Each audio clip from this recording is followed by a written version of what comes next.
20,000 কোটি টাকা অফার দিয়েও মেসিকে কেনা যায়নি। চাইলে দেওয়া হতো খালি চেক, যেখানে যত খুশি টাকার অঙ্ক বসিয়ে নিতে পারতেন মেসি, তাও আবার আজীবন ধরে নেওয়ার জন্য। তবুও সেই টাকার কাছে মাথা নত করেননি তিনি। খেলা আর পরিবেশটাকেই মুখ্য করে দেখেছেন। সৌদির লিগে এক ব্যক্তির সাক্ষাৎকারে উঠে এসেছে এসব কিছু। আরো শুনুন প্রতিবেদন। এবার লিওনেল মেসিকে নিয়ে আরো এক চাঞ্চল্যকর তথ্য সামনে এসেছে। সৌদির 20,000 কোটি টাকার অফার কিংবা ব্ল্যাঙ্ক চেকের অফারকেও না বলে দিয়েছিলেন লিওনেল মেসি। মরুর দেশটির ক্লাব আল হিলাল সহ কয়েকটি ক্লাব বড় অঙ্কের চুক্তি করতে প্রস্তুত ছিল। আল ইতিহাদ প্রেসিডেন্ট আনমার আল হাইলি জানিয়েছেন, পিএসজি ছাড়ার পর মেসিকে বছরে 140 কোটি ইউরো প্রস্তাব করা হয়েছিল, যা বাংলাদেশি মুদ্রায় প্রায় 20,000 কোটি টাকা।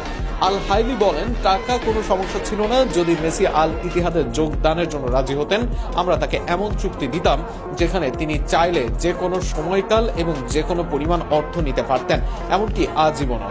আমরা তাকে চাই কারণ তিনি ইতিহাসের সেরা ফুটবলার। বর্তমানে আল ইতিহাদের সবচেয়ে বড় তারকা হলেন করিম বেনজেমা।